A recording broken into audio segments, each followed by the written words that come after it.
Nilima cooking show থেকে আজকে আমাদের রান্না পুজো আছে। আজকে আমরা রান্না করে রাখি অরন্ধম, কালকে আমাদের রান্না করতে নেই, তাই আমি আজকে সব রান্না করব। কি কি রান্না করছি আপনারা দেখুন, সাথে থেকে দেখতে থাকুন।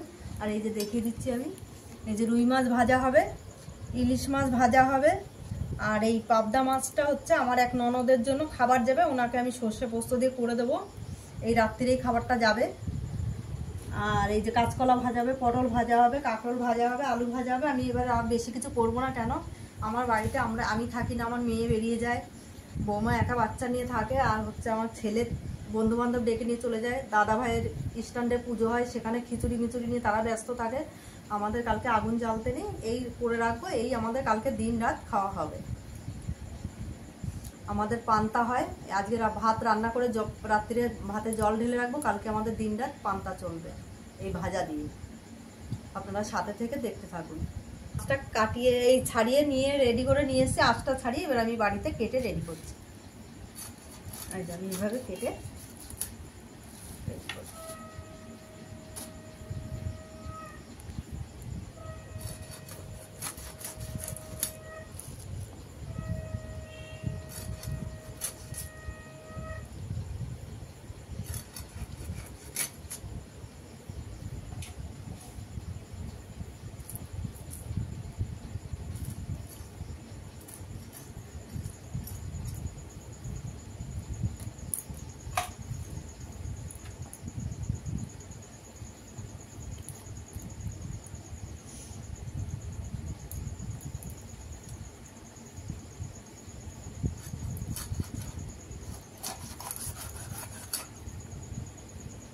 এই যে বন্ধুরা, কাঁচকলা কেটে রেডি করে নিয়েছি, এই যে কাঁকরোল কেটে রেডি করে নিয়েছি, মাছে নুন হলুদ মাখানো হয়ে গেছে, আর এই রুই মাছেও নুন হলুদ মাখানো হয়ে গেছে, গুঁড়ো জিরার গুঁড়ো সব মাখিয়ে নিয়েছি। এটা মাছটা রান্না হয়ে গেছে, আমার ননদের বাড়িতে যাবে,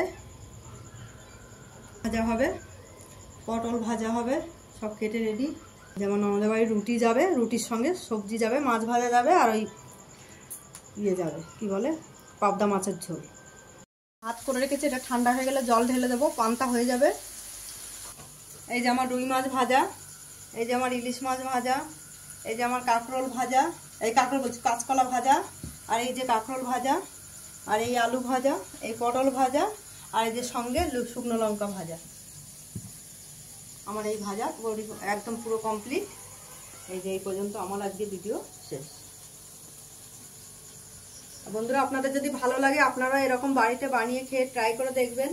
নীলিমা কুকিং শোটিকে আপনারা ইউটিউবে সাবস্ক্রাইব, লাইক, কমেন্ট, শেয়ার করে দেবেন। আর ফেসবুকের বন্ধুরা আপনারাও লাইক, কমেন্ট, শেয়ার করে দেবেন বেশি বেশি করে। আর নীলিমা কুকিং শো বলে পেজ খোলা আছে, সেখানে ফলো করে লাইক, কমেন্ট, শেয়ার বেশি বেশি করে একটু করে দেবেন। আর কমেন্ট করে জানাবেন আপনাদের কেমন লাগলো, মতামত জানাবেন।